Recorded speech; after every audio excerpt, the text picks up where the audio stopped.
यत्र प्रतिष्ठितं येन मदीयं लिंगमीदृशं तत्र प्रतिष्ठितः सोऽहं प्रतिष्ठोऽपि वत्सको।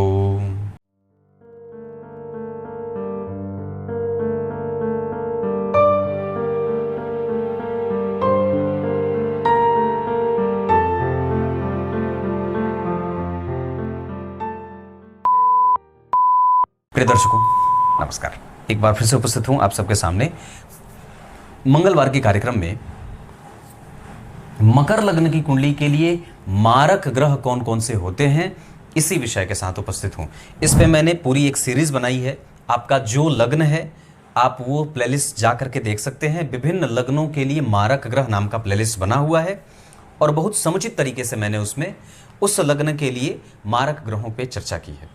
आज बारी होगी मकर लग्न की कुंडली के लिए कौन से ग्रह मारक होते हैं। ऐसे सामान्यतया आप जानते हैं और मैं भी जानता हूं कि जन्म कुंडली का दूसरा और सातवां भाव मारक भाव होता है। मकर लग्न की कुंडली के लिए लग्नेश स्वयं शनि होते हैं और मारक का अर्थ होता है वो जहां बैठा है उस भाव से संबंधित परिणामों को मारने की कोशिश। और अपनी ग्रह दशा में जब वो ग्रह दशा में आएगा तो आपको विभिन्न प्रकार के उस भाव से संबंधित, वो जहां देख रहा है उससे संबंधित, जहां वो बैठा है उससे संबंधित, जो उसको देख रहा है उससे संबंधित प्रभावों में कमजोरी देने का काम करता है। मारक ग्रहों की शांति के लिए सदैव ही हमें भगवान भोलेनाथ की पूजा करनी चाहिए, देवी मैया की उपासना करनी चाहिए। मारक मंत्रों से जो मारक ग्रह हैं उससे संबंधित मंत्रों का जप, चाहे वैदिक हो चाहे ऐसे सामान्य मंत्र जो होता है उस मंत्र का जप कराया जाता है। मारक ग्रहों की दशाओं में सबसे उपयुक्त जो प्रभाव होता है वो दान का होता है। दान से मारक ग्रह की दशा को आसानी से शांति में बदली जा सकती है।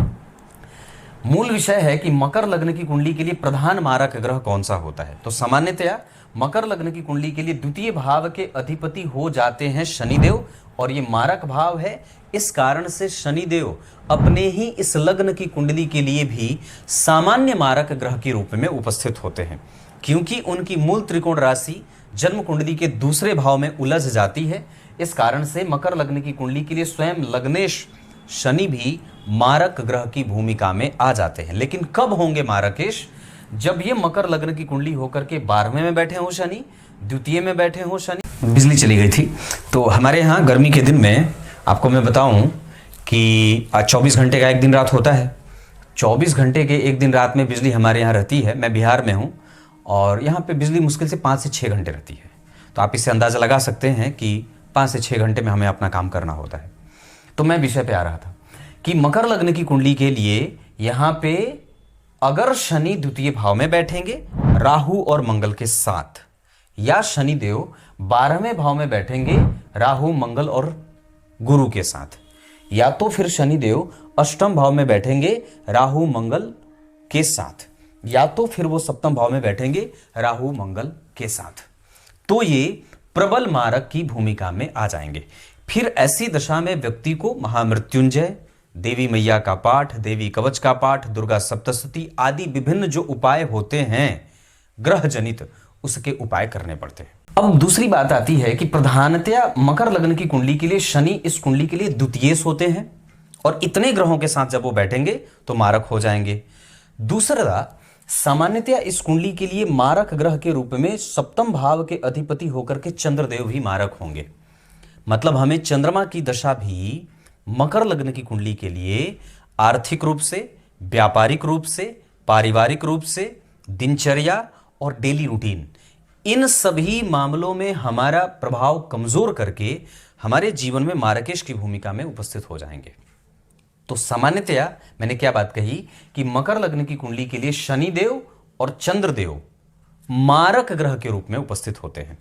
वहीं पे इस कुंडली के लिए अष्टम भाव के अधिपति होकर के सूर्यदेव मारक, प्रबल मारक के रूप में उपस्थित होते हैं।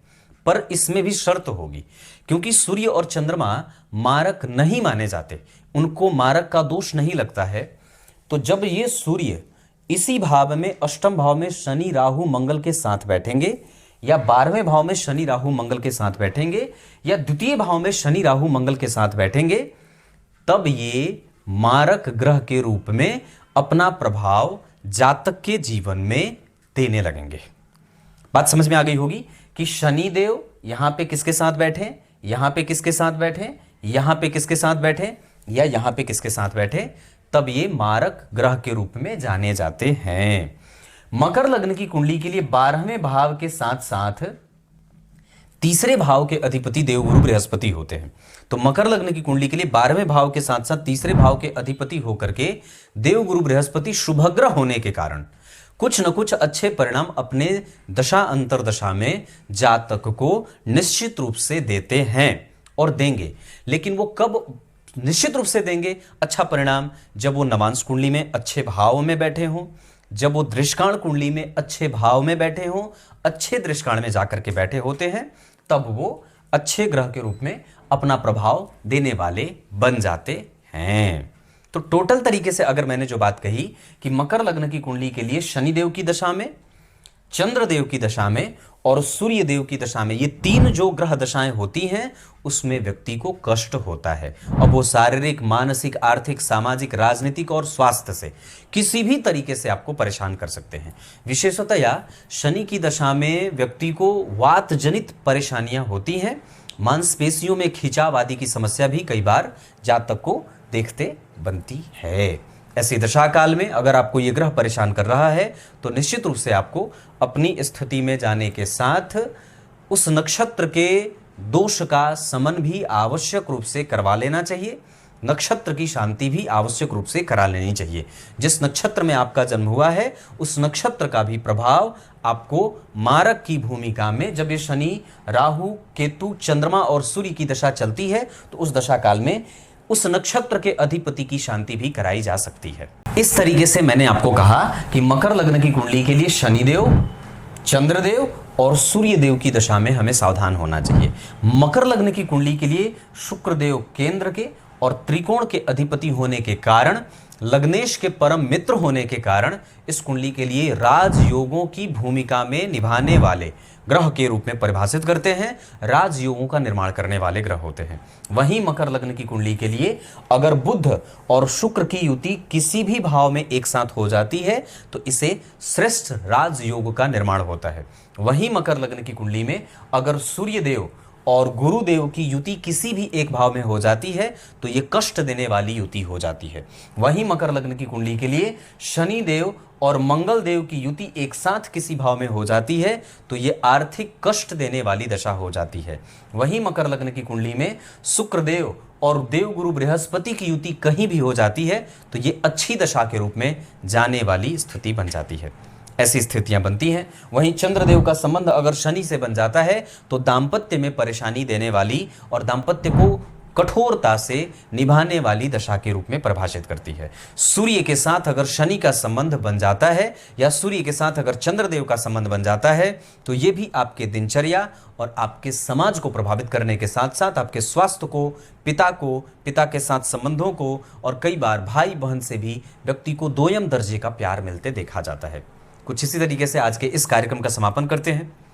और कार्यक्रम के आरंभ में मैंने जो श्लोक पढ़ा था वो शिव पुराण के विश्वेश्वर संहिता से लिया गया था, जहां भगवान भोलेनाथ ने भगवान विष्णु और ब्रह्मदेव को ये बात कही है कि जहां जहां भी जिस किसी ने मेरे लिंग को स्थापित किया है, शिवलिंग को स्थापित किया है, वहां मैं अप्रतिष्ठित होने पर भी प्रतिष्ठित हो जाता हूं और मेरी पूजा का तात्क्षणिक परिणाम भी मिलता है। कुछ इसी तरीके से आज के इस कार्यक्रम का समापन करते हैं। तब तक के लिए इजाजत दीजिए, कल एक बार फिर से उपस्थित होंगे। बहुत बहुत नमस्कार।